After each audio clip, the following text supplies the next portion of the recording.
Hey everybody, we're back. We're back. Fish has been replaced by David Kelly, and it is quite busy in the store, so forgive the extra noise. But hopefully the rain will not goof up the broadcast again. So yeah, I finished more or less the windows, and I'm now doing the lining of the cockpit, like framework. I don't know the technical term for that. Like the structure around the glass on a cockpit. Oh, the frame. Okay, cool. It is the frame. Awesome. Yeah, so I'm working on the frames on these cockpits. So my color scheme so far is that drab with sanguine base. The blue for the cockpit really kind of stands out from it. I should probably move it into frame. I can give it a sail with magnets. Like slams go 2 extra inches. So it really just makes it stand out, and then like putting the sanguine base wrapping around it, you have that like warm versus cool that really like makes everything pop together. Right. So little bit on the color theory side, because I can do that sometimes. So I finished that one I was. Ooh, a new horse. A new horse. This one's going to be a blonde horse. So usually when I do a horse and rider at that scale, I do the horse first. Yeah. Big broad areas. It's yet another Roman commander. There's going to be 3 of those in the army. It sucks. They'll clean it up and it'll be all better. Or more better. Mo better. So yeah, like when you have to paint like a unit of 3, Sean, do you leave all 3 on the base or do you paint them one at a time? Oh, here's a good example. Looking at Maddox. You notice he's on his own. Yeah. I And know it's at least plus speed. So yeah, it is basically. I just mount them on an extra base, so that, and then I'll glue everything. Usually, One thing I hate. like these guys, since there's only 2 of them, I was able to do them together right on the base. So it kind of screws up my order of painting because I like to do the base. I like to dry brush the sand first, but this way I'll have to actually go the other way around. I'll have to paint them and then mount them onto the sand and then sand them, which can be annoying because it will probably require some cleanup on the feet. +2 movement. Gotcha. And you can make slam or power attacks. That makes sense. Being forced. So when I first started doing 50 millimeters, that's what I would do. I'd paint them, then put the sand in and paint the sand. I just ended up having to clean up the feet all the time. Like, well, why don't I just do it the other way around? Yeah, save yourself some trouble. Right. You don't have to paint the same thing twice. I'd like to move on to something else, but It depends on what I'm painting. Like I gotta look at the Death Core that I'm painting for David as well. Those are ones where I don't mind getting where there's that cleanup on around the feet, because it's fine because they're supposed to look like they've been walking through mud.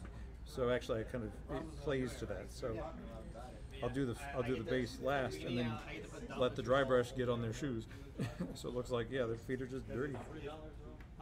It's a nice organic way to do some highlighting on their boots. You and your battle group, you're like, well, that's warrior.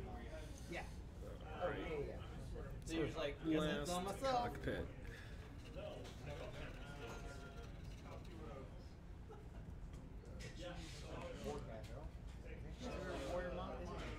So like Grail. You could play. If you like painting vehicles like that, you could do them like Team Yankee. Yeah. Because that's like so many tanks and jeeps and personnel carriers. What scale's Team Yankee? Is that 15? It's 15. Yeah. It's 15, and it has like modern-esque tanks because it's like an alternate setting. It's an alternate history, but it's more or less modern day. So the tanks are huge. Right. Like a modern like Abrams tank is actually pretty giant compared to a World War II tank. Well, she's gonna stay in armor. Week 1 definitely the only 2 jacks. Yeah, week 8 you got 3 jacks. But then you're like, Yeah, so we're back working on stuff. Week 3. Week 3. What's next? Okay. Week 4 is the caster change. Week 3 is when you can start having other stuff besides your I got toyed my opponents in the Journeyman League and put snack on my hammersmith. Anyway, Are you playing Stick Where's his ankle? He's gonna throw his hammer. He goes from 0 inches to 4 we need. inches. I need. We're definitely trying to build up people playing, you know, historicals, because there's a lot of good historical games, and one of them is Field of Glory. I mean, typical armies are fairly cheap compared to other games, and you get like a full, you get effectively a straight up, not even a starter army. I mean, it's an army that you can play for a long time airbrush it on? for relatively cheap. Nice. I like the subtle highlight on the top.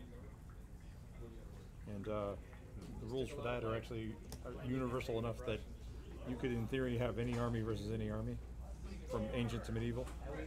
Though some of them, kind of nonsensical. Yeah. And I can have my Greeks versus my classical Greeks versus my 100 Years' War English, but wouldn't make much sense. I was really intimidated by painting Kevin King's Avatar Kane until I was like, he's gonna do it. But it's certainly a game that really rewards research and how armies look and how they play. Right. And that's the aspect I like. And so I'm painting up these Romans here, and some other players are talking about their own Roman army or Gauls. So let's see how that carries on. Yeah, well, that sounds cool. I'm always down for seeing more historicals here at the store. And It's then one of the things that we have never had, like, a big night for. Oh, you got Flames of War. Yeah. well, you got the Lardes guys, and you got the Command and Conquer. No, wait, not Squad Leader. There's a couple other games that play on Saturdays a lot. Yeah. They always have really awesome tables. I was gonna say, like, we have a tight group that plays, but we don't have like a big day for historicals, which I think, partly our fault for.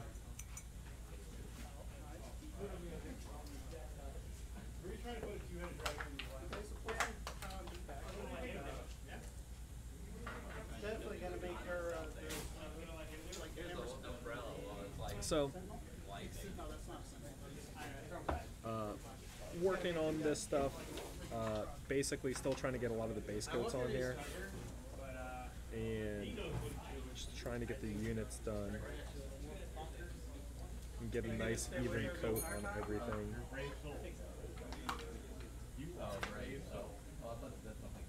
So yeah, I think Sanguine base is probably my favorite color in the P3 line.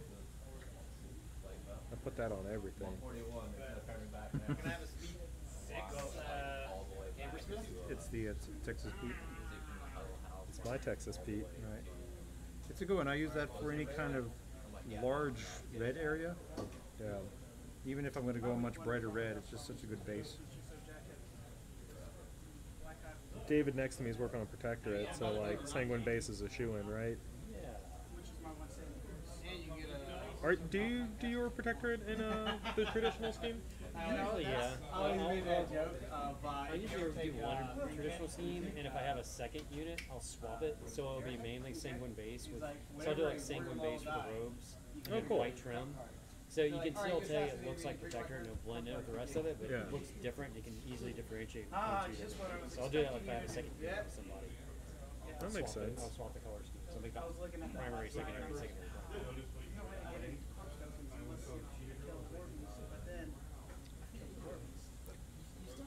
It's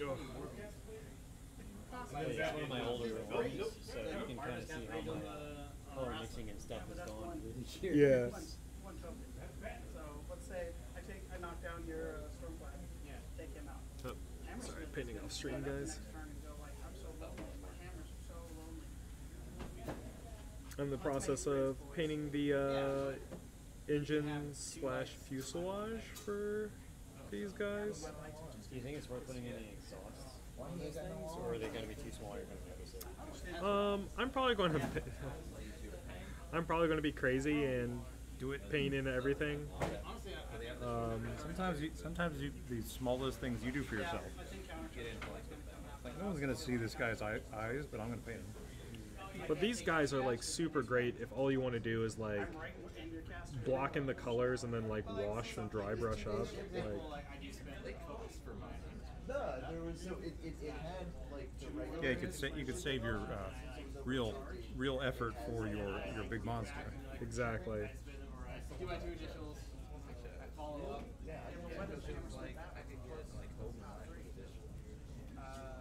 Plus, you could just play up the scale. I mean, you're not gonna have. You don't have to worry about a lot of details at the scale because you're not going to see them, especially when they're on the table. Yeah. Unless you're crazy.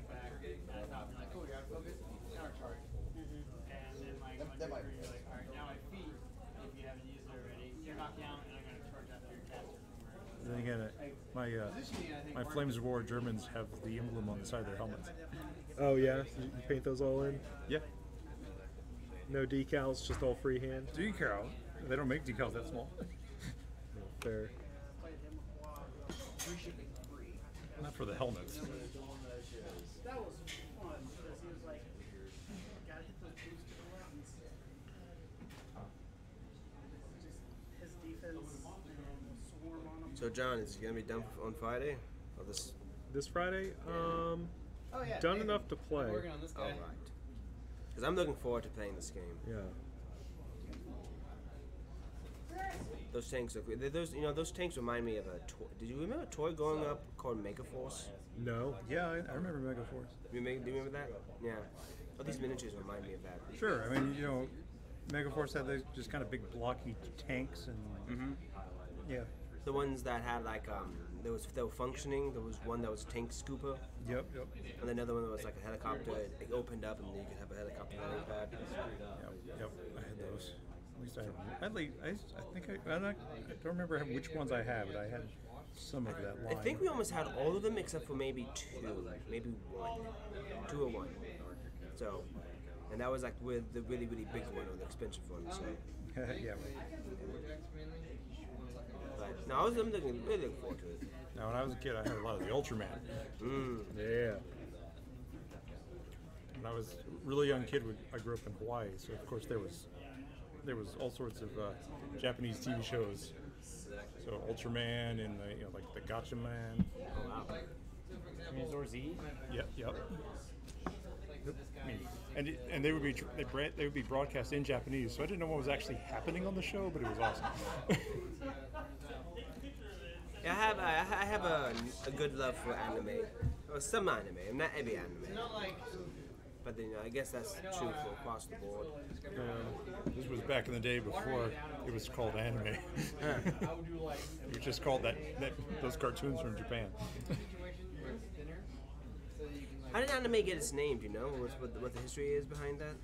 Who actually coined the term anime? Yeah. I don't know. It sounds like a typical Japanese naming convention where you take foreign use words and jam them together. Yeah. So Japanimation just comes shortened into anime. That sounds. It's the same way you get Pokemon. It's just Pocket Monster. Pokemon. Yeah, that makes sense. So I originally heard it saying Japanimation. Yeah. That's all I heard. Right, and then I remember that when I was little. Right, and then it just kind of got, it That's just became wrong to say. right. It just became anime. Yeah. Whoa! Lightning bolt. Did you ever see the original anime? Which one? It's an old Japanese propaganda film. Actually, yes, I think I know what you're talking They showed it at Anime Week in Atlanta one time, and it was just a boy fighting those invasive Americans. And he jumped out of the jungle and started stabbing people. I was like, whoa. Yeah, I think the oldest ones I've seen were some of the old Atomic Robo. Yeah. Good old, what's he called in the States? Tama Boy. Astro Boy. Astro Boy, that's it. That was in China too. My wife was on it. Yeah, Adam. Yeah, he was. All right, guys. Well, we're wrapping up for today. Thank you very much for coming in and checking out our paint stream. The anime stream. Yeah. Until next time. Bye. Bye-bye.